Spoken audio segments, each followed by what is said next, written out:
Welcome back. నిన్న రెండు అంశాలు, ముఖ్యంగా ఒకటి క్యాబినెట్ భేటీ, మరోవైపు బంగారంపై సుంకానికి సంబంధించి ప్రస్తావించుకోవాల్సినటువంటి అవసరం ఉంది. అయితే విదేశీ మారకపు ద్రవ్యాన్ని జాగ్రత్తగా కాపాడుకోవాలి, ఒక 1 year పాటు గోల్డ్ కొనద్దు, అండ్ వాటితో పాటు మరో 9 సూచనలు కూడా చేశారు. పెట్రోల్ వినియోగం, డీజిల్ వినియోగంకు సంబంధించి కూడా అప్రమత్తంగా ఉండండి, వర్క్ ఫ్రమ్ హోమ్ చేయండి, అండ్ ముఖ్యంగా డెఫినెట్గా అంతర్జాతీయంగా ఉన్నటువంటి ప్రపంచవ్యాప్తంగా ఉన్న సిచ్యువేషన్స్ చూస్తున్నాం. ఒకవైపు యుద్ధాలు అండ్ ఇంధన కొరత ఉండకూడదు, ఫ్యూచర్లో ఆర్థిక సంక్షోభం తలెత్తకూడదు అంటే ఇటువంటి కఠినమైనటువంటి నిర్ణయాలు తీసుకోవాలి అని చెప్పేసి ఒక 3 రోజుల క్రితం తెలంగాణ పర్యటనలో భాగంగా ప్రధాని పలు సూచనలు చేసినటువంటి విషయం మనకు తెలిసిందే. సో నిన్న దిగుమతి సుంకానికి సంబంధించి 15% వరకు పెంచారు. అంటే ఇప్పటి వరకు 6% ఉండే, అండ్ గతంలో 10% ఉంది. బట్ ఈ స్మగ్లింగ్ ఇటువంటి ఇష్యూస్ను అరికట్టడానికి మనమే 6% వేస్తే సరిపోలా అన్నట్టుగా 6% వేశారు. బట్ ఇప్పుడు సిచ్యువేషన్ వేరు.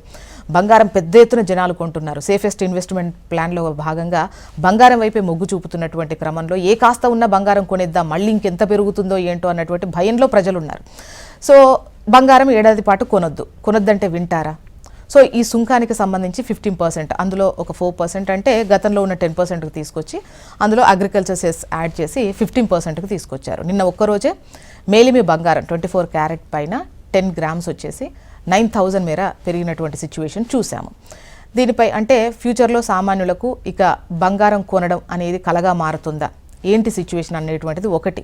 డెఫినెట్గా ఇటువంటి పరిస్థితుల్లో పొదుపు మంత్రం పాటించాల్సినటువంటి అవసరం ఉంది, ప్రజలు ఆ దిశగా ముందుకెళ్లాల్సినటువంటి అవసరం ఉంది. అయితే ప్రస్తుత ఈ సిచ్యువేషన్కి కారణం ఏంటి అని దానిపైన మనం మాట్లాడదాం. గెస్టులు కూడా సిద్ధంగా ఉన్నారు. డాక్టర్ రాకేష్ చిరుమిళ్ళ గారు, వీరు బీఆర్ఎస్ సీనియర్ నాయకులు. నమస్తే అండి, welcome to the debate. Rakesh Chirumilla గారు. అండ్ ఎండల లక్ష్మీనారాయణ గారు, వీరు మాజీ ఎమ్మెల్యే బీజేపీ నుంచి. నమస్తే అండి లక్ష్మీనారాయణ గారు, welcome to the debate. Doctor Charan Kaushik Yadav గారు, వీరు Telangana live stack development agency chairman. నమస్తే అండి చరణ్ కౌశిక్ యాదవ్ గారు. Congratulations first of all. Okay, ముందుగా రాకేష్ గారు మీరు స్పందించండి దీనిపైన. తర్వాత అంటే మొన్న ఒక కథనం చూసాం ఒక పత్రికలో, అంటే డెఫినెట్గా కాస్త బీఆర్ఎస్కు ఫేవర్గా ఉన్న పత్రిక అని చెప్పొచ్చు. పొదుపు మంత్రం జపించినటువంటి క్రమంలో ఆర్థిక సంక్షోభానికి ఘంటికలు అన్నటువంటి, అంటే డెఫినెట్గా ప్రపంచవ్యాప్తంగా సిచ్యువేషన్స్ చూస్తున్నాం, ఇంధన కొరతకు సంబంధించి ఎక్స్పీరియన్స్ అవుతున్నాం. అండ్ అక్కడ హర్ముజ్ జలసంధిని మూసేసిన టైంలో కూడా రేపటి రోజున అంటే ప్రెడిక్ట్ చేశాం, అంటే 50-60 రోజులకు ఉన్న ఇక్కడ కంపెనీల క్రెడిట్ ఇష్యూస్ అయినా కూడా సో దానికి టర్న్ అయింది. అది అక్కడ నుండి రాకపోవడం వల్ల ఇక్కడ కొరత అనేది ఒక టర్న్ అయింది. బట్ ముందు రాకపోయే అవకాశాలు ఉంటాయి. సో దానికోసం అంటే ఇటు పెట్రోల్ డీజిల్ వినియోగం కావచ్చు, అండ్ మోరోవర్ విదేశీ మారక నిల్వలు కాపాడుకోవాల్సినటువంటి అంశానికి సంబంధించి కావచ్చు, బంగారం కొనొద్దు అంటే ఒక ఏడాది పాటు ఆగండి అని చెప్పేసి ప్రధాని పొదుపు మంత్రాన్ని కూడా కాస్త నెగిటివ్గానే చూసినట్టు అనిపించింది. అంటే ఎందుకు? Madam, good morning madam. Good morning Jyotsna గారు. మీకు ఫస్ట్ ఆఫ్ ఆల్ మా మిత్రుడు, విద్యార్థి ఉద్యమ నాయకుడు చరణ్ కౌశిక్ యాదవ్ గారికి కంగ్రాచులేషన్స్. ఎందుకంటే ఈ రాష్ట్ర చైర్మన్ గా ఆయన పార్టీ వాళ్ళ కాంగ్రెస్ పార్టీ నియమించినందుకు ఫస్ట్ మా మిత్రునికి కంగ్రాచులేషన్ చెప్తూ, అదేవిధంగా అన్న లక్ష్మీనారాయణ గుడ్ మార్నింగ్ అన్న, హెచ్ఎంటీవీ ప్రేక్షకులు కూడా. మేడం, అంటే మొన్న ఏదైతే ప్రధానమంత్రి గారు మాట్లాడినటువంటి మాటలను మనం విశ్లేషిస్తే, ఏడాది పాటు బంగారం కొనొద్దు, ఒకటి పెట్రోల్ డీజిల్ వాడకం తగ్గించాలి, ఎలక్ట్రికల్ వాహనాలను ప్రోత్సహించాలి, వర్క్ ఫ్రమ్ హోమ్ కు ఆన్లైన్ మీటింగ్లకు ప్రాధాన్యత, విదేశీ పర్యటనలు తగ్గించాలి, వంట నూనెల వినియోగం తగ్గించాలి, రసాయన ఎరువుల వాడకం తగ్గించాలి, సోలార్ పంపులను వాడాలి, స్వదేశీ వస్తువులకు ప్రాధాన్యత ఇవ్వాలి, మధ్యతరగతి ప్రజల ఆడంబరాలు తగ్గించాలి. ఈ 10 అంశాలు చెప్పారు మేడం. దీంట్లో ఫస్ట్ ఆఫ్ ఆల్ గోల్డ్ గురించి వద్దాం మేడం. గోల్డ్ బంగారం గురించి వచ్చేసరికి, బంగారం దాదాపుగా దేశంగా అంటే 2019 నుంచి ఇప్పటి వరకు యావరేజ్ గా తీసుకుంటే 700 నుంచి 800 టన్నుల బంగారం వినిమయం అవుతుంది మేడం ఇక్కడ. అయితే బంగారం ఎందుకు కొనుగోలు చేస్తున్నారు అన్నదానికి స్టాక్స్ కావచ్చు, లేకపోతే డాలర్ కావచ్చు, ఫ్లక్చువేషన్ అవుతుంది. కాబట్టి ఎప్పుడు కానీ ఇంట్లో ఎప్పటికంటే అప్పుడు లిక్విడ్ చేసుకునే ఫెసిలిటీ గోల్డ్ ఉంటుంది, అండ్ క్యారీ చేయడం కూడా ఈజీ. కాబట్టి జనరల్ గా మిడిల్ క్లాస్ వాళ్ళు కావచ్చు, లో మిడిల్ క్లాస్ వాళ్ళు కావచ్చు, ఎవరు కానీ, ఎందుకంటే అప్పర్ క్లాస్ వాళ్ళంతా డైమండ్స్ అవి ఇవి కొనుగోలు చేస్తే మాత్రం లో క్లాస్ అంటే మిడిల్ క్లాస్ వాళ్ళందరూ కూడా గోల్డ్ మీదనే ఇన్వెస్ట్ చేస్తారు మేడం. ఎస్పెషల్ గా మన రాష్ట్రానికి వచ్చేసరికి రియల్ ఎస్టేట్ భూమి కూడా పడిపోయిన తర్వాత రియల్ ఎస్టేట్ మీద పెట్టేటువంటి ఇన్వెస్ట్మెంట్ అంతా తీసుకొచ్చి గోల్డ్ మీద పెడుతున్నటువంటి సిచ్యువేషన్ చూస్తున్నాం. ప్రపంచం మొత్తంలో ఉన్నటువంటి ఆర్థిక పరిస్థితులకు అనుగుణంగా ఈ రోజు గోల్డ్ మీద ఇన్వెస్ట్ చేస్తున్నారు. అంతేనా madam, even though reserve banks అన్ని ఆల్ కంట్రీస్ రిజర్వ్ బ్యాంక్స్ ఈ వార్ తోటి డాలర్ ఫ్లక్చుయేషన్ తోటి ఆటోమేటిక్ అందరు కూడా వాళ్ళ బ్యాంకుల్లో గోల్డ్ నిల్వలను పెంచుకుంటున్నారు. డాలర్ ఇన్వెస్ట్మెంట్ తగ్గించారు. డాలర్ ఉంటుందా, వరల్డ్ కరెన్సీగా ఉండదా, బిట్ కాయిన్ ఎంటర్ అయిన తర్వాత ఇవన్నీ కూడా అంశాలు కొనసాగుతున్నాయి. అండ్ నెక్స్ట్ వచ్చేసి ఇంకోటి ఏంటంటే పెట్రోల్ వాడకం తగ్గించాలి అని చెప్పారు. ఎలక్ట్రికల్ వాహనాలను ప్రోత్సహించాలి. ఎవరు ప్రోత్సహించాలి ఎలక్ట్రికల్ వాహనాలు? కేంద్ర ప్రభుత్వం ప్రోత్సహించాలి. మరి ఏం ప్రోత్సహించకుండా, నిర్ణయం తీసుకోకుండా పెట్రోల్ డీజిల్ వాడకాన్ని తగ్గించాలి. అంటే ఈవీల పైన పెద్ద ఎత్తున సబ్సిడీలు రావట్లేదా అండి? No madam, only tax exemption ఉంటుంది, సబ్సిడీ లెక్కలు లేవు, ట్యాక్స్ ఎగ్జామ్షన్ మాత్రమే ఉంటుంది. అండ్ నెక్స్ట్ వచ్చేసి ఈవీలు కూడా ఇండియాలో దొరుకుతున్నటువంటి ఈవీలు ఏవైతే ఉన్నాయో, అంటే ఇప్పుడు అవైలబుల్ ఉన్నటువంటి మార్కెట్ లో ఉన్నటువంటి ఈవీలు ఏవైతే అవైలబుల్ ఉన్నాయో, 2 types ఆఫ్ ఈవీస్ అవైలబుల్ ఉన్నాయి మేడం. ఒకటి అంటే కొంత దూరం వరకు మనకి ఎలక్ట్రికల్ లో నడిచి తర్వాత పెట్రోల్ కన్వర్ట్ అవడం ఒకటి ఉంది. అండ్ నెక్స్ట్ వచ్చేసి కొన్ని ఏమో డైరెక్ట్ ఈవీలు ఉన్నాయి. అయితే ఈవీ బ్యాటరీ ఉత్పత్తి కావచ్చు, లేకపోతే ఈవీ వెహికల్స్ ఉత్పత్తి కావచ్చు, ఓన్లీ మన దగ్గర టాటా, మహేంద్ర ఈ 2 కంపెనీలే దేశీయంగా ఉత్పత్తి చేస్తుంది. బ్యాటరీల ఉత్పత్తి కూడా పెంచాల్సినటువంటి ఆవశ్యకత ఉంది. ఇప్పటికి కూడా మనం చైనా మీద డిపెండ్ అవుతున్నాం.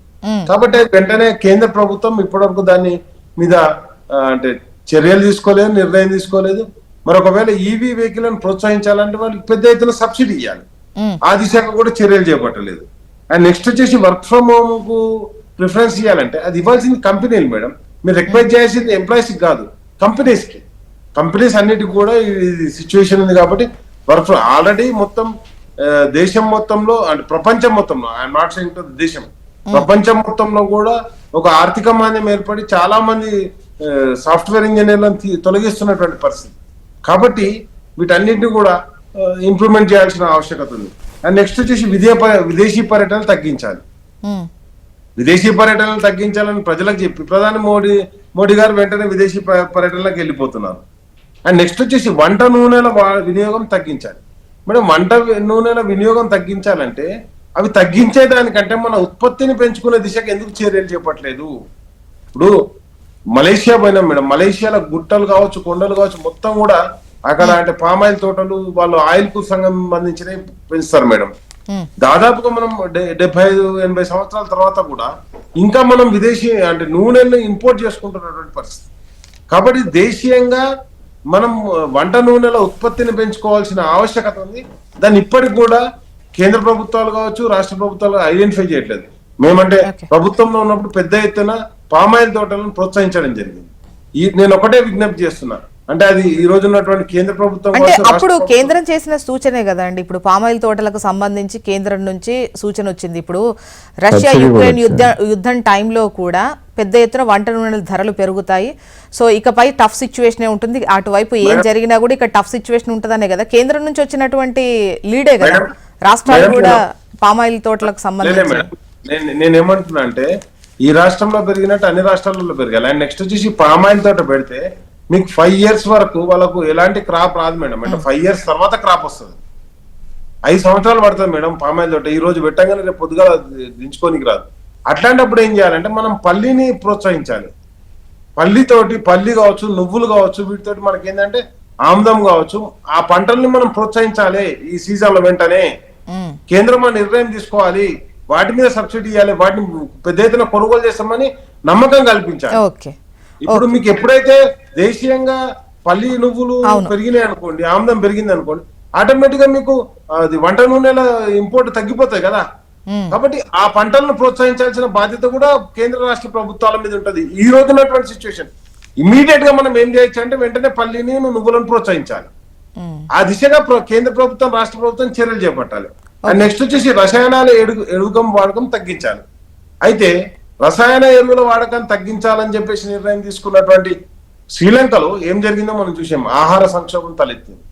ఈ రోజు మన దేశంలో ఆహార సంక్షోభం తలెత్తకుండా ఉండాలంటే ఒకటి, కేంద్రం 1969 ఇది ఫుడ్ సేఫ్టీ యాక్ట్ ప్రకారం 3 సంవత్సరాలకు సంబంధించినటువంటి ధాన్యాన్ని నిల్వ ఉంచాలి. అంటే మీన్స్ ఫుడ్ గ్రెయిన్స్ ఉండాలి మనకు.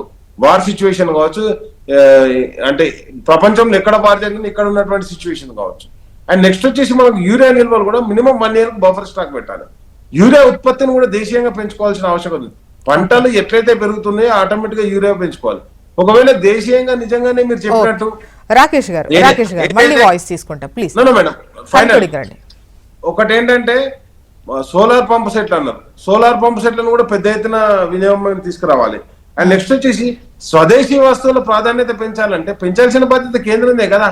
విదేశీ వస్తువులు జేబుకు పెట్టుకున్న జెండా కూడా చైనా నుంచి తెప్పించుకొని అట్లాంటి ఎట్లా. కాబట్టి ఇక్కడ మొత్తం కూడా ఒకటే చెప్తున్నాం madam, primary sector, secondary sector, ఏదైతే సర్వీస్ సెక్టర్, 3 సెక్టర్లను ఆపేయాలని పిలుపునివ్వడం మాత్రం తప్పు మేడం. అంటే వాటిని తగ్గించుకోవాల్సింది, వాటి సూచనలు చేయాల్సింది కేంద్ర ప్రభుత్వం అధికారులకు. కానీ ఈ రోజు రాష్ట్రాలను చేయమని చెప్తున్నారు. ఇది సరైన పద్ధతి కాదు. ఒకటి ఒకసారి చరణ్ కౌశిక్ యాదవ్ గారు అభిప్రాయం కాంగ్రెస్ ప్రతి చరణ్ గారు మీరే గుడ్ మార్నింగ్ అండి. ఇప్పుడు మొదటి నుంచి అదే చెప్తా ఉన్నాం, 4 రాష్ట్రాల ఎలక్షన్లు ఏదైతే ఈ ఎలక్షన్లు అయిపోయిన తర్వాత ఖచ్చితంగా కేంద్ర ప్రభుత్వము ఇట్లాంటి చర్యలు తీసుకుంటుందని చెప్పేసి మొదటి నుంచి కాంగ్రెస్ పార్టీ కావచ్చు ప్రతిపక్షాలని చెప్తా ఉన్నాయి.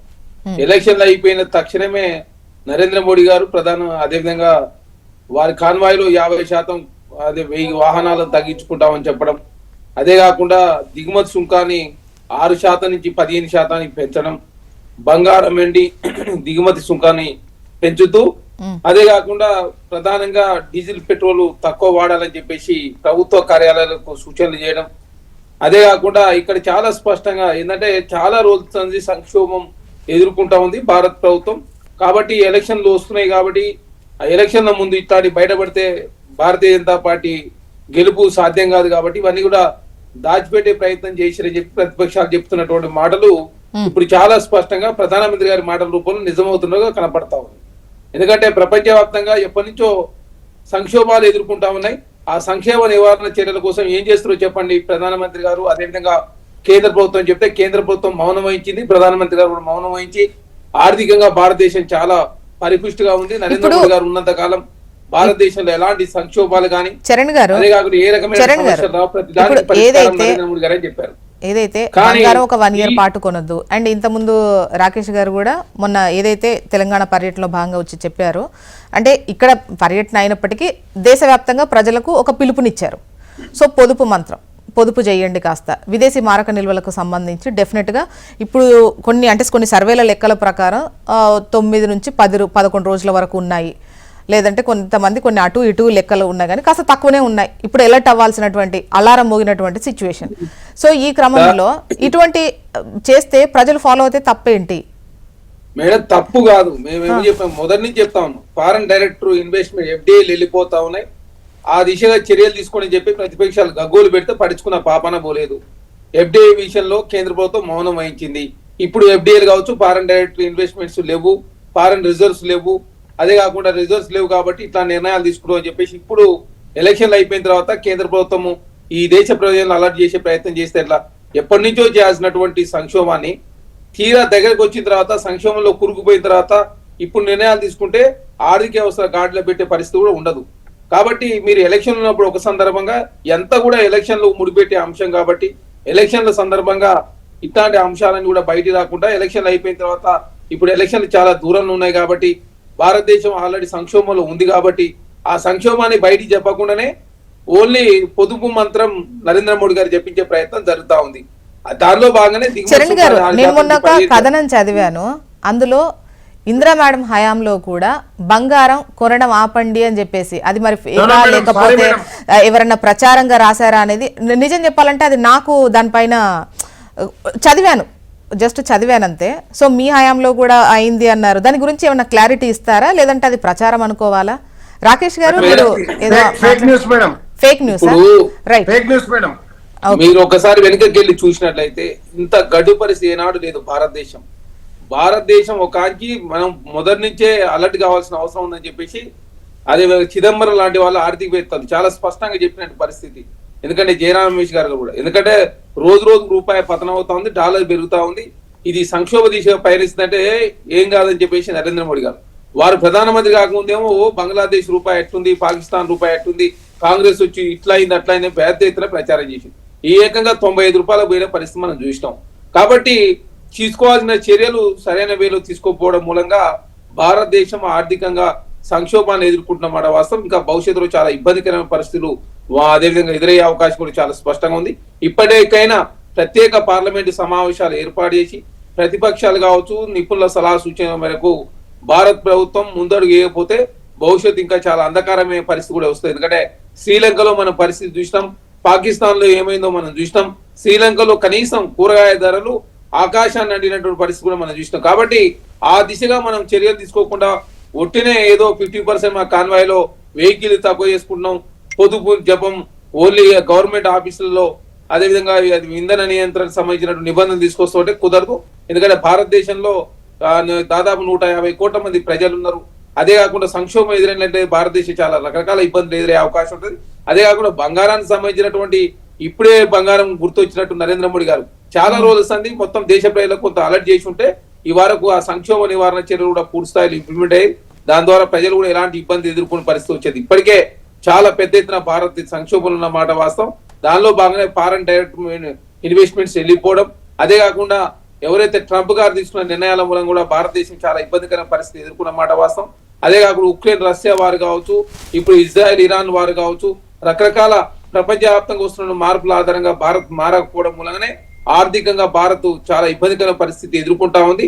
ఆ ఎదుర్కొంటే విషయాన్ని ఇన్ని రోజులు దాచిపెట్టి ఇప్పుడు నరేంద్ర మోడీ గారు పొదుపు జపం అదేవిధంగా చెప్తూనే చాలా స్పష్టంగా భారత్ పీకలు కష్టాలు ఉన్నటువంటి పరిస్థితి చాలా స్పష్టంగా కనపడతా ఉంది. కాబట్టి ఇప్పటికైనా భారత ప్రభుత్వము దేశ ప్రజలను పూర్తి స్థాయిలో అప్రమత్తం చేయాల్సిన అవసరం ఉంది. అదే కాకుండా ఫారెన్ ఎఫ్డిఐలు వెళ్ళిపోకుండా ఇప్పుడు చరణ్ గారు ఇప్పుడు రూపాయి మారకానికి సంబంధించి వాల్యూ పడిపోవడము వీటన్నిటికి సంబంధించి డెఫినెట్ గా క్వశ్చన్ చేయాల్సిన విషయమే. ఎట్ ద సేమ్ టైం ఈ ఇంధనానికి సంబంధించి అంటే అక్కడ సిచ్యువేషన్ ఎట్లా ఉందో మనం చూస్తూనే ఉన్నాము. పశ్చిమాసియా ఒక విధంగా చెప్పాలంటే ఎప్పుడు ఎట్లాంటి పరిస్థితి ఉంటుందో తెలియట్లేదు. ఏ రోజు హర్ముజ్ ఓపెన్ అవుతుంది, ఏ రోజు లేదు. అక్కడ 20 to 30% అయినా కూడా కొన్ని ఆంక్షలు కొన్ని లెక్కల మధ్య ఇబ్బందికర సిచ్యువేషనే ఉంది. దాని ప్రకారం అలర్ట్ అవ్వడంలో తప్పేముంది అనేది డెఫినెట్గా మీరు అన్నట్టు ఈవెన్ రాకేష్ గారు కూడా అన్నారు, రూపాయి విలువకు సంబంధించి పడిపోవడం అనేది క్వశ్చన్ చేయాల్సిన విషయమే. క్వశ్చన్ చేద్దాం. ఎట్ ద సేమ్ టైం ఇప్పుడున్నటువంటి సిచ్యువేషన్ ఇది ఏ రోజుకు ఆ రోజు ఈవెన్ కొరత కూడా ఏర్పడేటువంటి ప్రమాదం అయితే మున్ముందు ఉంది. ఎంత 50-60 రోజులైనా కూడా ఇదే కాన్స్టెంట్గా ఇట్లే కొనసాగితే సిచ్యువేషన్స్ రేపటి రోజున డెఫినెట్గా ఇబ్బంది అవుతుంది. సో అన్ని లావాదేవీలన్నీ ఆగిపోతున్నాయి, ఇబ్బందికర సిచ్యువేషన్ కనిపిస్తోంది. సో అట్లాంటప్పుడు వాటిని కూడా మనం రాజకీయ పరంగా చూస్తున్నామా ఏమన్నా, లేదంటే ఏంటిది అనేది ఇక్కడ చాలా స్పష్టంగా. ఎందుకంటే ప్రపంచం మొత్తం ఎలక్ట్రికల్ ఈవీ వెహికల్స్ కావచ్చు, అదే కాకుండా సోలార్ విద్యుత్ కావచ్చు, రకరకాల ప్రత్యామ్నాయ మార్గాలు అన్వేషిస్తూ ఉంటే భారత్ ప్రభుత్వం అలాంటి ప్రత్యామ్నాయ మార్గాలు అన్వేషించకపోవడం మూలంగా చాలా ఇబ్బందులు ఎదురైన మాట వాస్తవం. దానిలో భాగంగా మనం పూర్తి స్థాయిలో ఎలక్ట్రికల్ వెహికల్ మీద ఆధారపడిన పరిస్థితి, పూర్తి స్థాయిలో ఆ దిశగా అడుగులు వేయలేదు. భారతదేశంలో ఉన్నటువంటి ఎలక్ట్రికల్ వెహికల్ సంఖ్య చాలా లిటిల్ బిట్. ఎందుకంటే ఇప్పుడిప్పుడే ప్రజలలో కొంత మార్పు వస్తా ఉంది, ఆ ఎలక్ట్రికల్ వెహికల్ దిశగా ప్రయాణం చేస్తా ఉన్నారు. దానికి ప్రత్యామ్నాయ మార్గాలు ఆనాడు అన్వేషించలేదు, ఇప్పుడు కూడా పూర్తి స్థాయిలో అన్వేషించలేదు. సోలార్ విద్యుత్ కావచ్చు, రకరకాల అందుకే ఇప్పుడు పెట్రోల్ డీజిల్ కాకుండా వేరే ఆల్టర్నేటివ్ సోర్స్ ద్వారా చాలా దేశాలు అదేవిధంగా దాని ఇంధనం లేకుండా వాడే ప్రయత్నంలో భాగంగా ఎలక్ట్రికల్ వెహికల్ పెద్ద ఎత్తున ఇంట్రడ్యూస్ చేస్తా ఉన్నారు. దానిలో బాగా ఎలన్ మస్క్ లాంటి వాళ్ళు కూడా ఈ రంగంలోకి వచ్చిన పరిస్థితి. మన దేశంలో భారతదేశంలో టాటా కావచ్చు, మహీంద్రా కావచ్చు, వాళ్ళ సేల్స్ ప్రతి సంవత్సరం 50% పెరుగుతా ఉన్నాయి. కానీ పూర్తి స్థాయిలో ఇంకా ప్రజలను అప్రమత్తం చేసి ప్రభుత్వానికి సంబంధించినటువంటి ఏదైతే ప్రభుత్వ రంగ సంస్థల్లో మొత్తం ఈవీ వెహికల్స్ వాడకం కావచ్చు, ఈవీ వినియోగం తీసుకొచ్చి ప్రజలకు పన్నుల భారం తక్కువ చేసి ఉంటే ఈ వరకు ఈవీ దిశగా అడుగులు వేసేవాళ్ళు. ఆ దిశగా నరేంద్ర మోడీ గారు ప్రభుత్వం నిర్ణయాలు తీసుకోకపోవడం మూలంగా, ఆల్టర్నేటివ్ మార్గాలు అన్వేషించకపోవడం మూలంగా వీటన్నిటికీ బీజేపీ నాయకుల దగ్గర నుంచి సమాధానం తీసుకుందాం చరణ్ గారు. ఇప్పుడు రాకేష్ గారు ప్రధానమంత్రి గారు ఏ అంశాల విషయంలో మనం అప్రమత్తంగా ఉండాలా, ఏ అంశాలు మనం పొదుపుగా వాడుకోవాలా, తగ్గించాలా అనేటువంటి విషయాలను వివరంగా చెప్పారు. వారు అంటే కన్స్ట్రక్టివ్గానే ఇది అవసరము అనేటువంటి విషయాన్ని వారు చెప్పిండ్రు. ధన్యవాదాలు. ఏదైతే చరణ్ కౌశిక్ గారు కూడా అంటే ఇంకా ముందుగా ఆలోచిస్తే బాగుంటుంది. అంటే పరిస్థితులు అప్పుడు కరోనా వచ్చేది ఎవరికి తెలియదు. సరే, ఉక్రెయిన్ రష్యా వార్ నుంచి మనము ఆ రోజు నుంచి మనం చర్యలు చేపడితే ప్రత్యామ్నాయంగా ఇంధనాన్ని సేకరించేటువంటి ప్రయత్నం చేస్తే 41 దేశాల నుంచి మనం చమురును దిగుమతి చేసుకుంటున్నటువంటి పరిస్థితి ఉంది. దురదృష్టం ఏంటంటే గోడు చుట్టు మీద రోకట్ పోటు లాగా ఇవాళ ఇరాను, ఇజ్రాయిల్, అమెరికా వారు మనకు ప్రపంచాన్ని అతలాకుతలం చేస్తున్నటువంటి పరిస్థితి ఉంది. అటువంటి పరిస్థితుల్లో కూడా అంటే కొన్ని క్రిటికల్ సిచ్యుయేషన్లో కూడా మన ఎల్పిజి గ్యాస్కి సంబంధించి కానీ మన పెట్రోలియం సంబంధించినటువంటి నౌకలు మనకు పర్మిట్ చేసినటువంటి పరిస్థితి ఉంది. అభ్యంతరం చేయనటువంటి పరిస్థితులు ఉన్నాయి. ఇప్పుడేమో ఇంకా బిగుసుకుపోయింది. అమెరికా ఒకవైపు రానివ్వకుండా, ఇరాన్ ఇంకోవైపు రానివ్వకుండా పరిస్థితులు సెటిల్ అంటే అయిపోతుంది. లక్ష్మీనారాయణ సార్, ఈ సిచ్యువేషన్ ను అందరూ అర్థం చేసుకుంటున్నారు. డెఫినెట్ గా పొదుపు చేయాలి ఈ బంగారానికి సంబంధించి. పోనీ ఇప్పుడు ఇచ్చినటువంటి సలహా ప్రస్తుత పరిస్థితికి ఓకే, కానీ ముందుగానే అలర్ట్ అవ్వలేదు. ఈవెన్ ప్రతిపక్షాలు కూడా పెద్ద ఎత్తున ఈ అంశాలకు సంబంధించి వాళ్ళు అప్పుడు చేస్తున్న విమర్శలను చాలా మంది కూడా కొట్టిపారేసిన సిచ్యువేషన్. మీరు ముందుగా మేల్కోలేదని ఒక question. At the same time మన ఎగుమతులు ఎక్కడ? మనకు విదేశీ మార్కం కావాలంటే ఇక్కడ మనం దాచుకోవడమే కాదు కదా, ఎట్ ద సేమ్ టైం మనం అక్కడ వాళ్ళకి ఇస్తే వాళ్ళు ఏమైనా మనకి ఇస్తారు వాళ్ళ కరెన్సీని. అవి ఎక్కడ ఉన్నాయి? అది ఎంత ఎత్తున పెంచుకున్నాం. ఇక్కడ చూస్తే మార్కం విలువ ₹95.80. ఇంత పడిపోవడం అని అంటే డెఫినెట్గా మీరు ఆన్సర్ చేయాల్సిన సిచ్యువేషన్లు ఉన్నారు. అంటే ప్రపంచంలో ఇది అన్ని దేశాలు ఎదుర్కొంటున్నటువంటి పరిస్థితి. అంటే చాలా దేశాలు, అంటే మీకు డెవలప్డ్ కంట్రీస్ వదిలిపెడితే మిగతా డెవలపింగ్ కంట్రీస్ అన్నీ కూడా ఎదుర్కొంటున్నటువంటి పరిస్థితి ఇది. దానికోసం మన దేశం అంటే బ్రిక్స్ ద్వారా వితౌట్ డాలర్స్ ఇచ్చేయడానికి మన దేశ కరెన్సీని వాళ్ళు పర్మిట్ చేసేటట్టు, వాళ్ళ దేశ కరెన్సీని మనం పర్మిట్ చేసేటట్టు ఈ రకంగా విధానాలను ఆలోచన ప్రయత్నం చేసింది. ఆ రకమైనటువంటి అవన్నీ కూడా ఎగ్జిక్యూషన్ అయ్యే లోపలనే రష్యా యుద్ధంలో కూరుకుపోయింది. ఇవాళ అంటే అమెరికా ఆంక్షలను ఏదైతే ట్యాక్స్ను పెంచేటువంటి దబాయింపులు చేసింది. ఈ రకమైనటువంటి హార్డిల్స్ ఎదురైంది. ఆ విజన్తోనే అది ఇది అవుతా ఉన్నటువంటి పరిస్థితి ఉంది దేశంలో. అంటే ఇవాళ మన దేశమే కాదు, ప్రపంచ దేశాల్లో ప్రతి ఒక్కరు కూడా దేశ ప్రధానమంత్రి, విజనరీ ప్రధానమంత్రి ముందుగా సమస్యను పసిగట్టి వాటికి ప్రత్యామ్నాయాలు అన్వేషించడంలో ప్రధానమంత్రికి ఒక క్రెడిబిలిటీ ఉంది దేశ ప్రధానమంత్రికి. ఆ రకంగానే వారు ఇవాళ మనం అంటే ప్రభుత్వం ఒకటే కాదు, ప్రజలు కూడా లక్ష్మీనారాయణ సార్, ఇప్పుడు మన దేశంలో తయారైన మనం వాడుకోవాలి అనేది ఇవాళ మీరు చెప్పిన నినాదం కాదు. వచ్చి రావడమే మేక్ ఇన్ ఇండియా అనేది చాలా ఇంపార్టెంట్. మన వస్తువులు ఈ ఊరికే ఈ దిగుమతులు చేసుకోవడం మీద ఉండకూడదు అని చెప్పేసి 12 ఏళ్ల పైన అవుతోంది. బట్ ఇప్పుడు సీరియస్నెస్ ఇప్పుడు కనిపిస్తోంది. అవున్నా కూడా మిగతాన్ని తెచ్చి అసెంబ్లీ చేసేసి ఒకటి ప్రోడక్ట్ తయారు చేయడమే, మిగతా రిమైనింగ్ థింగ్స్ అని మనం పక్క నుండి పట్టుకొచ్చుకోవడమే తప్ప ఇక్కడ అవ్వట్లేదు అనేదే కదా క్వశ్చన్. ఇప్పుడు దేశ ప్రధానమంత్రి భారతీయ జనతా పార్టీ అధికారంలోకి వచ్చేటప్పుడు ఇక్కడ మొబైల్ కంపెనీలు 2 మాత్రం ఉన్నాయి. ఇవాళ ప్రపంచంలో అత్యధికంగా మొబైల్ ప్రొడక్షన్ యూనిట్స్ ఉన్నటువంటిది రెండో దేశంగా భారతదేశం ఉన్నది. అదే రకంగా 431 రక్షణ రంగానికి సంబంధించినటువంటి అంశాలను మన దేశంలోనే స్వయం సమృద్ధి మేక్ ఇన్ ఇండియా ప్రోగ్రాంలో భాగంగా ఇక్కడనే మనం ప్రొడక్షన్ చేస్తున్నటువంటి పరిస్థితి ఉంది. మనం ఆయుధాలను ఎగుమతి చేస్తున్నటువంటి స్థితి కూడా ఉంది. మనకు లేనటువంటి టెక్నాలజీ వాటిని దిగుమతి చేసుకుంటూనే మన దగ్గర ఉన్నటువంటి మిగతా దేశాలకు ఎగుమతి చేస్తున్నటువంటి పరిస్థితి ఉంది. ఆ రకంగా ఇవాళ దానికోసమే ఇండస్ట్రియల్ కారిడార్స్ కానీ, దానికోసమే టెక్స్టైల్ పార్కులు కానీ, మనం ఎగుమతికి అవకాశం ఉన్నటువంటి రంగాలన్నిటికీ అవసరమైనటువంటి విధానాలతో మనం పోతున్నటువంటి పరిస్థితి ఉంది. ఇవాళ మన దేశంలో వందే భారత్ ట్రైన్లను కూడా మనమే ఉత్పత్తి చేసుకున్నటువంటి పరిస్థితి ఉంది. అంటే మేక్ ఇన్ ఇండియాలో భాగంగానే ఆ రకమైనటువంటి స్థితి ఉంది. మన దగ్గర ప్రొడక్షన్కి అవసరమైనటువంటి విద్యుత్తును దేశం మొత్తం 24 గంటల కరెంటు అంటే 2,50,000 మెగావాట్లు ఏదైతే ఉందో విద్యుత్తును 5,50,000 గెగావాట్లకు పెంచారు. ఆ రకంగా లక్ష్మీనారాయణ సార్ ఒకటి ఏంటంటే మారకం విలువలో రూపాయి పడిపోవడం వల్ల మనం పెద్ద ఎత్తున వాళ్ళకు ముట్ట చెప్పాల్సిన పరిస్థితి వస్తుంది కదా. అది గనక వాల్యూ గనక రీజనబుల్ గా ఉండుంటే మనకు ఇంత ఈ వేరియేషన్ కనిపించేది కాదేమో. అంటే కొన్ని విషయాల్లో అది మనకు అంటే ఎగుమతులకు సంబంధించి అది ప్రోత్సాహకరంగా ఉంటుంది, దిగుమతులకు సంబంధించి భారంగా ఉంటుంది. అంటే రూపాయి విలువ పడిపోవడం, మనం తీసుకొచ్చిన అప్పులకు వడ్డీలకు సంబంధించి మనం ఇబ్బంది ఎదుర్కొంటాం. దాంట్లో ఎటువంటి ఇది లేదు.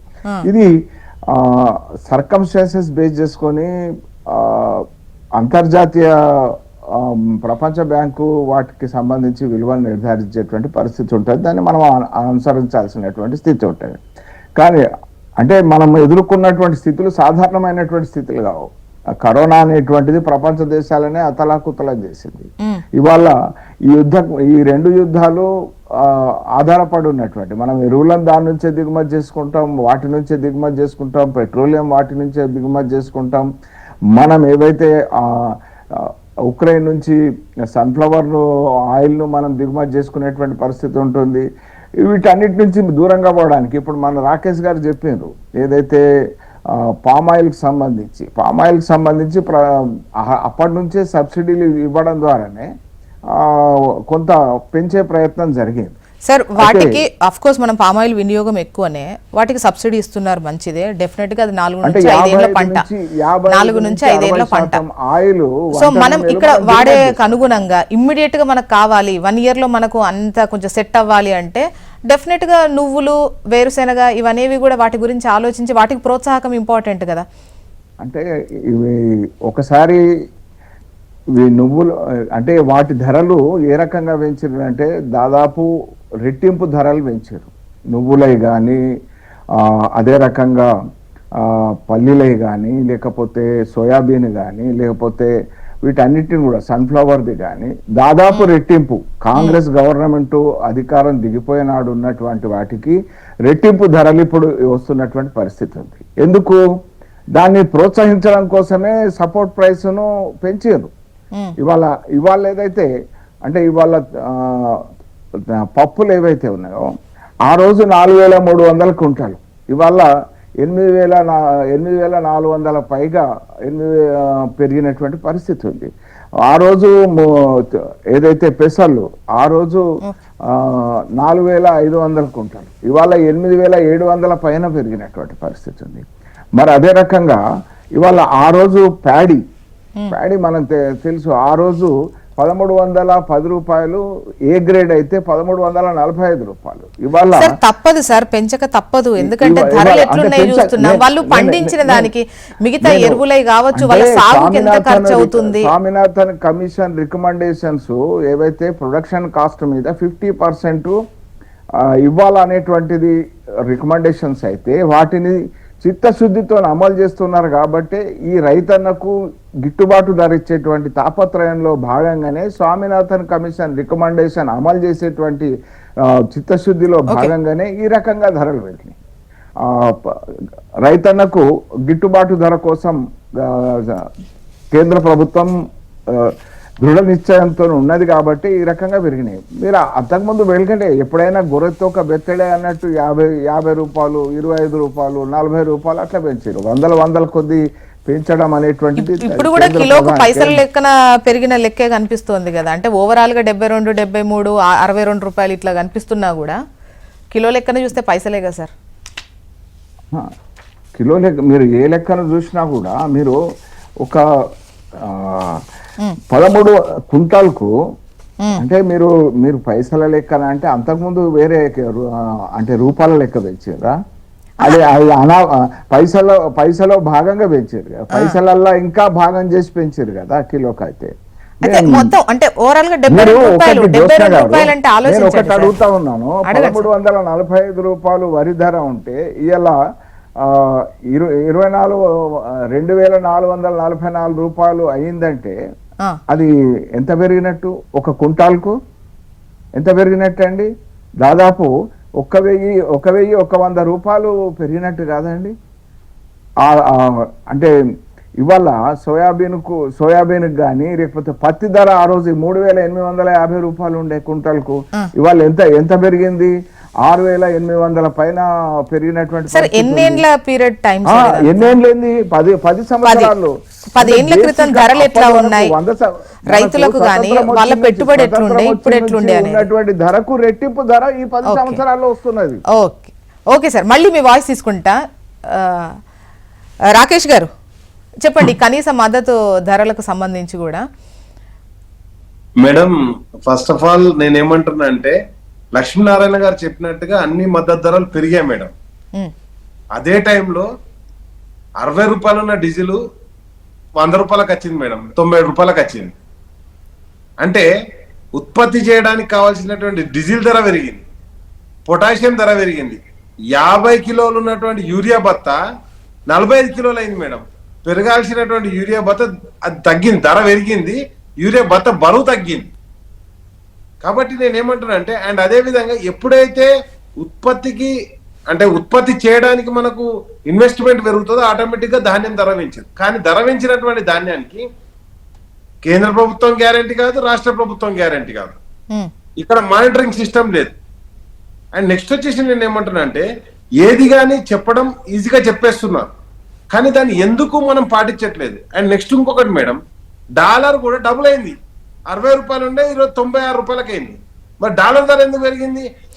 రాకేష్ గారు, ఇక్కడ ఒక క్వశ్చన్ ఏంటంటే, ఈవెన్ డాలర్ కూడా దాని ప్లేస్ లో అది క్షీణించినటువంటి పరిస్థితే. ఒకప్పుడు ఇప్పుడు మన దగ్గర ఎలా లెక్కలు ఉంటాయి, 100 పట్టుకెళ్తే మార్కెట్కి ఏమొచ్చేటి అన్నటువంటి దాంతో ఈవెన్ డాలర్కు సంబంధించి కూడా అక్కడ ద్రవ్యోల్బణం కూడా అంతే స్థాయిలో ఉంది. డాలర్కి అక్కడ కూడా ఏమంత పెద్ద ఇది లేదు, అక్కడ కూడా క్షీణించినటువంటి పరిస్థితే ఉంది అన్నటువంటిది కూడా తెలుస్తోంది.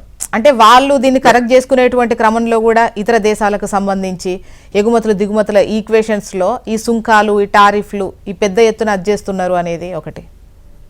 నేను ఒకటే అంటున్నా, డాలర్ విలువ ఎప్పుడు కానీ అంటే డాలర్ విలువ కాదు, వరల్డ్ కరెన్సీలో నీ కరెన్సీ ఏదైతే కంపారిజన్ చేసినప్పుడు దాని విలువ ఎట్లుంటది అంటే, నీ రిజర్వ్ బ్యాంక్ లో ఉన్నటువంటి గోల్డ్ రిజర్వ్స్ అదే విధంగా నీ దగ్గర ఉన్నటువంటి డాలర్ బాండ్స్ మీద డిపెండ్ అయి ఉంటది. ఈ రోజు మన దగ్గర విదేశీ మార్క ద్రవ్యం లేదు, మొత్తం కూడా ఖర్చు పెడుతున్నాం. మేడ్ ఇన్ ఇండియా కాన్సెప్ట్ అనేది లేదు దేశంలో, అన్ని కొనుక్కోవాల్సినటువంటి పరిస్థితే. ఇప్పటికి 12 ఏళ్ళు అయితే బుల్లెట్ ట్రైన్ అన్నారు, ఒక్క బుల్లెట్ ట్రైన్ కూడా తీసుకురాలే. మొన్న ప్రధానమంత్రి గారు ప్రజా రవాణా వ్యవస్థను వాడాలని చెప్పారు. మరి మా రాష్ట్రానికి మెట్రోను ఎందుకు ఇయ్యలే, న్యూ మెట్రోను? కాబట్టి నేను ఏమంటానంటే, చెప్పడం చాలా ఈజీ మేడం, మీరు బంద్ చేయండి, మీరు చేయకండి కాదు. నేను అడుగుతున్నది ఏంటంటే, ఒక కన్స్ట్రక్టివ్ ఆలోచిద్దాం. మనం అంత భారతీయులం, ఎందుకు డాలర్ విలువ అది క్షీణించిందా? కాదు, మనం క్షీణిస్తున్నాం. మనం ఎందుకు క్షీణిస్తున్నాం? మనం దేంట్లో ప్రగతి సాధించాం ఈ 12 ఏళ్లలో? మేడ్ ఇన్ ఇండియా అన్నాం, మేడ్ ఇన్ ఇండియా ఎందుకు సాధ్యం కాకపోతే ఇప్పటికి యూరియాలు కావచ్చు, ఫాస్ఫరస్ కావచ్చు, ఏదైతే ఫెర్టిలైజర్స్ అన్ని కూడా మనం విదేశాల మీద ఎందుకు డిపెండ్ అవుతున్నాం? అదేవిధంగా సోలార్ ఉత్పత్తిలో అంటే విద్యుత్ ఉత్పత్తిలో మనం ఎందుకు వెనకబడ్డాం? పాపులేషన్ పెరిగింది, దానికి తగ్గట్ట విద్యుత్ ఉత్పత్తి పెరిగింది కావచ్చు, కానీ అది పెరిగింది సరిపోవట్లేదు కదా. కాబట్టి ఇవన్నీ కూడా సోలార్ ప్యానెల్ కు సోలార్ వాటికి సబ్సిడీలు ఇవ్వడం కావచ్చు. ఈ రోజు కూడా చెప్తున్నా, సోలార్ ప్యానెల్ మ్యానుఫ్యాక్చరింగ్ చేయాలంటే చేయాలంటే చైనా నుంచి మెటీరియల్ డబ్బు చేసుకోవాల్సిందే. ఓన్ మ్యానుఫ్యాక్చరింగ్ లేదు ఇక్కడ. ఈవెన్ దో ఆ మెటీరియల్ మ్యానుఫ్యాక్చరింగ్ చేసే మిషనరీ లేదు ఇక్కడ. సోలార్ సంబంధించి చెప్తున్నా.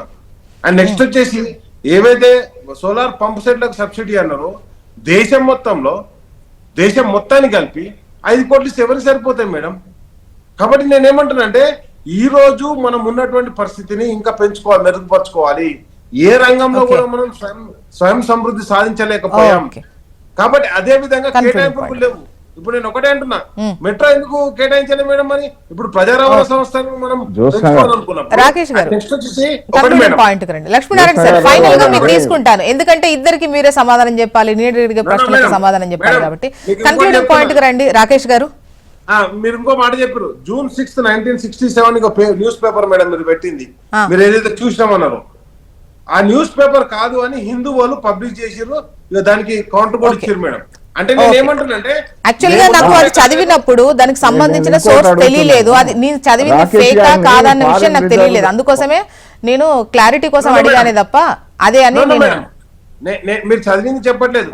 అంటే వీళ్ళు బీజేపీ పార్టీ ఫేక్ న్యూస్ దేశంలో ఎట్లా స్ప్రెడ్ చేస్తున్నారో చెప్తున్నా మీకు. ఏది నేను ఏమంటున్నానంటే fake news? హిందూ పత్రిక దానికి కరెక్షన్ ఇచ్చింది. ఇందిరా గారు కూడా ప్రధాని బంగారంకు గురించి సంబంధించి సరే, ఇటువంటి తప్పకుండా దేశ కొనొద్దు అని ప్రధాని అనౌన్స్ అనుకుందాం. చేశారు అనేది ఒకటి చదివాను అని చెప్పాను. అది అవునా కాదా క్లారిటీ ఎక్స్పెక్ట్ అంటే యాక్చువల్ గా దానికి సంబంధించిన సోర్స్ అండ్ బయట వెతుకుతాం కదా, Yes, సో madam. అటువంటివి నాకు దొరకలేదు. అది అవునా లేదంటే ఇట్లా ఈ మధ్యలో సోషల్ మీడియాలో ఏవి పడితే ఏది నిజమా ఏది కాదా కొన్ని ఇది కొన్ని madam, సోర్సులు హిందూ paper. మనం వెతుకుతాము, కొన్ని సందర్భాల్లో మర్చిపోతాం చదివేసి. అది 6th June 1967 లా ఇది పేపర్ మేడం.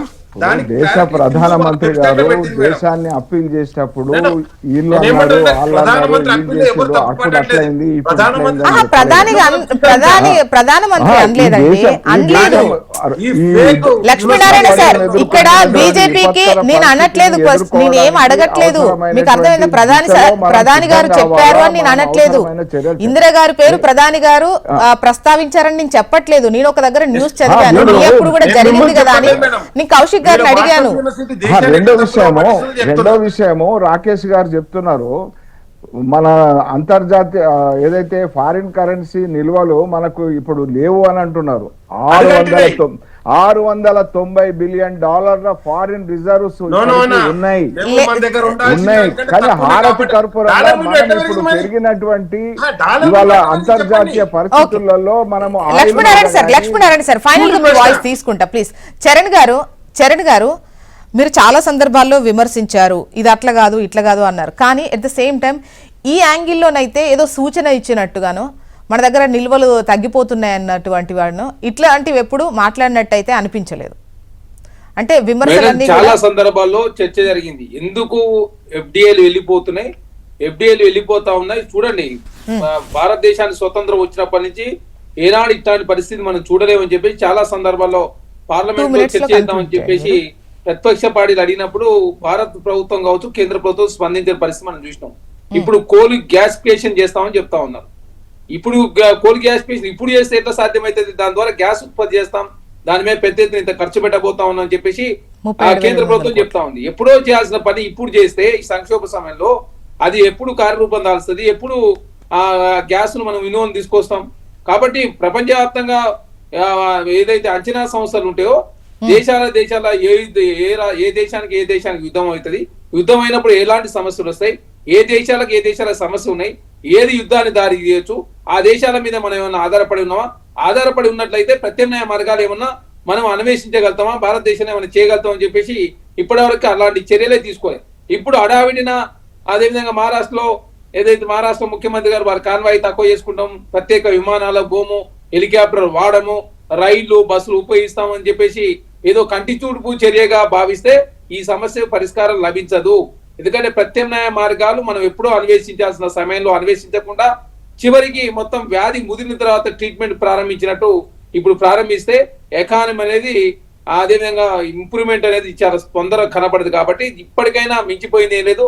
ఆ దిశగా అడుగులు వేయాలంటే ఖచ్చితంగా ప్రత్యేకమైనటువంటి ఇండస్ట్రీస్ పాలసీలు తీసుకురావాల్సిన అవసరం ఉంటుంది. ఎందుకంటే ఎంతసేపు మనం అదాని అంబానీ మీద ఆధారపడి తప్ప ఈ దేశంలో వ్యాపారంలో మిగతా వాళ్ళని లేకుండా చేసినా దాంతో చాలా ఎలన్ మాస్క్ లాంటి వాళ్ళు కూడా ఎలక్ట్రిక్ ఈవీ వెహికల్ సంబంధించి వాళ్ళు ఒక సందర్భం ఇక్కడ వచ్చిన తర్వాత వాళ్ళ కండిషన్ మనం ఒప్పుకోలేదు, మళ్ళీ వాళ్ళు చైనా పోయి తర్వాత వాళ్ళ కండిషన్ ఒప్పుకుంటే ఇప్పుడు భారతదేశంలో లేకుండానే ప్రారంభించుకోవచ్చు అని చెప్తే వాళ్ళు 3 కార్యాలయాలు బాంబే, ఢిల్లీ, కలకత్తాలో ఇక్కడ ఇంధనానికి సంబంధించిన ఇబ్బందులు కావచ్చు, అంటే విదేశీ మారక నిల్వలు కావచ్చు వాటికి సంబంధించి డెఫినెట్గా ఇబ్బందికర పరిస్థితుల్లో ఉన్నామనేది మాత్రం అర్థమవుతుంది. అయితే ఇక్కడ మనకు ఇబ్బంది అవుతుందా, యుద్ధాలు జరుగుతున్నటువంటి ఆ ప్లేసెస్ నుంచి మనకు వస్తుందా రాదా క్వశ్చన్ కాదు, అసలు వాళ్ళు ఇస్తే కొనుక్కునే పొజిషన్లో ఉన్నామా లేదా అనేది క్వశ్చన్. ఇక్కడ ఇప్పుడు మీద ఆధారపడాలని ఇప్పుడు చెప్తాం. ఒక్క నిమిషం కౌశిక్ గారు సమాధానం తీసుకోవాలి లక్ష్మీనారాయణ సార్ దగ్గర నుంచి. లక్ష్మీనారాయణ గారు, జోస్నా గారు, మీరే మాట్లాడారు. ఏదైతే foreign reserves including gold reserves తో కలుపుకుంటే $690 బిలియన్ ఉన్నటువంటి పరిస్థితి రిజర్వ్స్. కానీ అవి ఇప్పుడున్నటువంటి సర్కమ్స్టెన్స్ లో ఒకవేళ మనము దిగుమతులను కనుక కంట్రోల్ చేసుకోకపోతే అవి హారతి కర్పూరంలా కరిగిపోతాయి. అందుకని మనం అప్రమత్తంగా ఉండాలా, మనం వాడకం తగ్గించాలనేది కేంద్ర ప్రభుత్వం, ప్రధానమంత్రి మనందరికీ ఉద్బోధించినటువంటి విషయం. ఇకపోతే చరణ్ కౌశిక్ గారికి నేను ఒకటే చెప్తా ఉన్నాను, ఏదైతే మనకు ఫీజు రియంబర్స్మెంట్ ఇవ్వకపోతే చనిపోతున్నారు, ఏదైతే రిటైర్మెంట్ అయిన తర్వాత వాళ్ళ డబ్బులు ఇవ్వకపోతే ఇచ్చేస్తా ఉన్నారు. మరి వాటన్నిటినీ కంట్రోల్ చేయవలసిందిగా రాష్ట్ర ప్రభుత్వాన్ని ఈ ఛానల్ ద్వారా విజ్ఞప్తి చేస్తా ఉన్నాం. వాటన్నిటిని క్లియర్ చేయవలసిందిగా, మింగ మెతుకు లేకుండా మీసాలకు సంపంగా నూనె వద్దు, ముందు డైరెక్ట్ గా ముందు వాళ్ళకి ఏదైతే హక్కు ప్రకారం వాళ్ళు జమ చేసుకున్నటువంటి డబ్బులు అది మీరు వాడుక పక్కదో పట్టించి మరి ఇది చేస్తే కరెక్ట్ కాదు. మరొక విషయం ఏంటంటే ప్రతిపక్ష నిర్మాణాత్మక ఫారెన్ డైరెక్ట్ ఇన్వెస్ట్మెంట్స్ పోతున్నాయి అనేటువంటిది చరణ్ కౌశిక్ గారు చెప్తా ఉన్నారు.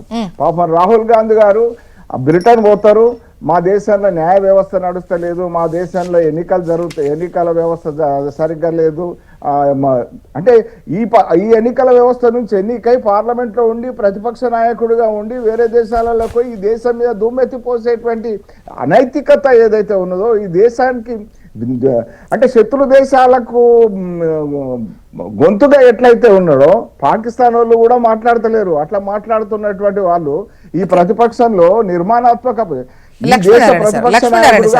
ప్రస్తుతం ఉన్నటువంటి పరిస్థితికి ఎలా గట్టెక్కాలి, ఎలా పొదుపు అనేది ఓకే, కాకపోతే లేట్ గా అలర్ట్ అయిన వాటికి నిర్మాణాత్మకమైనటువంటి ప్రతిపక్షంగా ఈ విమర్శలు ఓకేనా? భారతీయ జనతా పార్టీ ఈవీల గురించి సమాధానం చెప్పండి లక్ష్మీనారాయణ సార్. లక్ష్మీనారాయణ సార్, ఒక 2 ఏళ్ల క్రితం ఈవీ కొనుక్కుందామంటే ధర ఎక్కువగా ఉంది,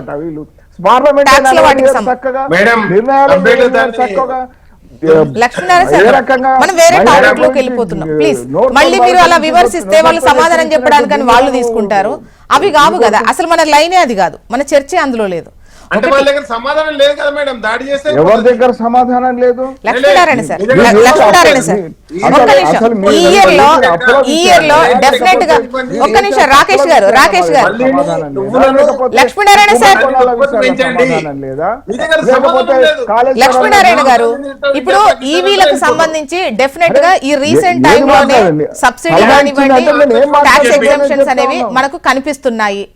అంటే ఒక 1 year 2 years బ్యాక్ గనుక చూస్తే చాలా మందికి ఇది మెయింటెనెన్స్ తక్కువ, ఈవీలు కొనుక్కుందామంటే నార్మల్ వెహికల్స్ తో కంపేర్ చేస్తే ఇవి రేట్ ఎక్కువ ఉండేవి. ఇప్పుడు ఈ 6 to 1 year కూడా కాదు, ఒక 6-7 months నుండి మాత్రం డెఫినెట్ గా ఆ ఎంకరేజ్మెంట్ కనిపిస్తోంది, ఈవీల వైపు మళ్లించాలి ప్రజల్ని అన్నటువంటిది కనిపిస్తోంది.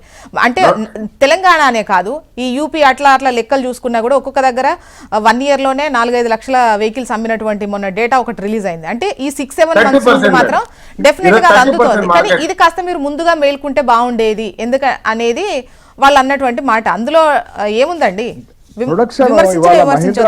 వాళ్ళ టాటా గానీ మన స్వదేశీ కంపెనీలు వాళ్ళ ప్రొడక్షన్ సైడ్. బట్ ఏదేమైనా కూడా పొదుపు అనేది ఇంపార్టెంటే ప్రస్తుత పరిస్థితుల్లో. ఇది ముందు మేల్కున్నారా తర్వాత ఇవన్నీ పక్కన పెడితే, వాటికి సంబంధించి పోస్ట్ మార్టం లెక్కలు పక్కన పెడితే డెఫినెట్ గా పొదుపు అనేది మాత్రం ఇంపార్టెంట్ అన్నటువంటి సిచ్యువేషన్ లో మనం ఉన్నాం. ప్రజలు ఖచ్చితంగా దీన్ని ఫాలో అయ్యి తీరాల్సినటువంటి అవసరం ఉంది, ఫాలో అవ్వాలంతే, ఇంకా ఆల్టర్నేట్ ఏం లేదు ఇక్కడ situation. And thank you so much అండి డిస్కషన్లో పాల్గొన్నందుకు లక్ష్మీనారాయణ గారు, చరణ్ కౌశిక్ యాదవ్ గారు, రాకేష్ గారు, థ్యాంక్ యూ అండి. ఇది వాళ్ళ న్యూస్ అనాలిసిస్. చూస్తూనే ఉండండి హెచ్ఎం టీవీ, వార్త ఆగదు.